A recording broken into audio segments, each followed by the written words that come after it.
ہماری غلط فہمیاں ہیں، کوئی تو ہو جو ہماری غلط فہمیاں دور کرے۔ خیال بدل جائے تو منظر بدل جاتا ہے۔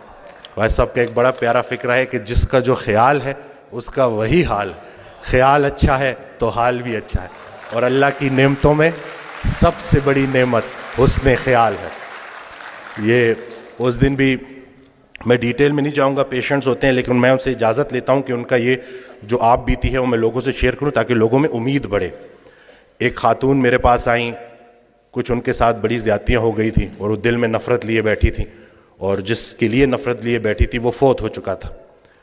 تو جب میرے پاس آئیں انہوں نے گلے شکوے کیے، تو میں نے کہا کہ حضرت واصف علی واصف رحمۃ اللہ علیہ ارشاد فرماتے ہیں کہ اگر اللہ قیامت کے دن تم سے پوچھے کہ پہلے کس کو جنت میں بھیجوں تو تم نے اس کا نام لینا ہے جس کو تم نے جہنم میں بھیجنا۔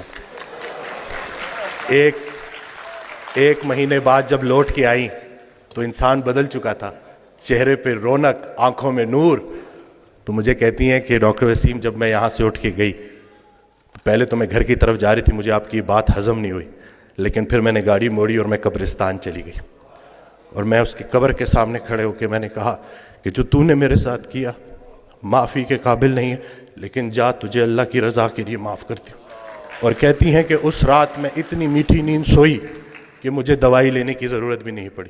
یہ جو نفرت ہے نا، ظرف دکھانا ہے، اور اتنی کوئی بڑی بات ہے ہی نہیں۔ مقصد بندہ ہے تو نتیجہ بھی بندہ ہے، مقصد اللہ ہے تو نتیجہ بھی اللہ ہے۔ تو سب سے پہلے تو ہم نے اپنی توقعات کو مومن کرنا ہے، زندگی مومن ہو ہی جائے گی۔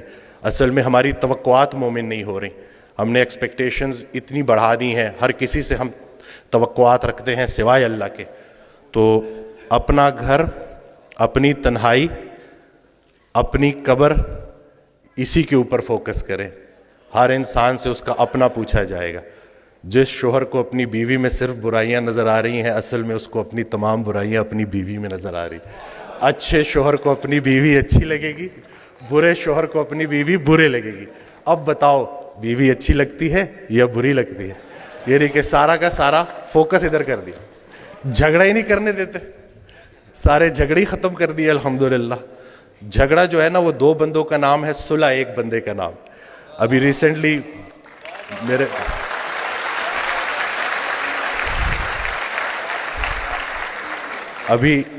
میرے ساتھ ایک واقعہ ہوا، میں گاڑی ریورس کرا تو وہ برانڈ نیو گاڑی تھی، وہ لگ گئی، وہ پیچھے سا غلطی میری تھی، تو میں اترا تو وہ بڑے غصے میں میری طرف آئے، تو میں نے فوراً معافی مانگ لی نا کہ مجھے نظر نہیں آیا، میں بہت معذرت کرتا ہوں، اور بہت زیادہ میں نے ان سے معافی نا۔ تو ابھی وہ غصہ ان کا ایک دم سے اتر گیا، کہتے ہیں آج کل معافی کون مانگتا ہے؟ تو میں نے کہا جی وہ نقصان چھوڑے، نقصان کو اپنا نمبر دے اور رابطے میں رہیں گے۔ تو میرا بڑا دل تھا میں ان کو بولوں کہ اگر کوئی معافی منگوانے والا پیچھے کھڑا ہو تو بندہ ضرور معافی مانگتا ہے۔ تو یہ کسی کے حوالے سے زندگی گزارنا کتنی آسان ہو جاتی ہے، اگر ہمیں پتہ چل جائے تو ہمارے سارے جھگڑے ختم ہو جائیں۔ میں تو جو میں نے آڈیوز میں جو سنا ہے نا کہ جنہیں ہم رخصت کرتے ہیں وہی ہمارا استقبال کریں گے، تو حضرت واصف علی واصف رحمۃ اللہ علیہ کی میں آڈیوز سنتا ہوں تو اس میں انہوں نے جو ہمارا فوکس ہی چینج کر دیا ہے کہ جب ہم وہاں پہ جائیں گے تو جن کو ہم پیچھے چھوڑ کے آئے تھے وہ ہمیں آگے ملیں گے، تو اب ان کے لیے کیا لے کے جا رہے ہو؟ تو اپنے والدین کے لیے صدقہ جاریہ بننا ہے، اور یہ چھوٹی سی زندگی ہے، اس میں الجھنا نہیں ہے۔ آسانیاں دو، آسانیاں ملیں گی۔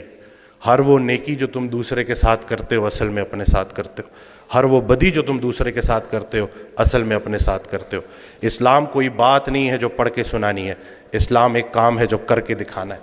تو اللہ پاک ہمیں استقامت دے کہ یہ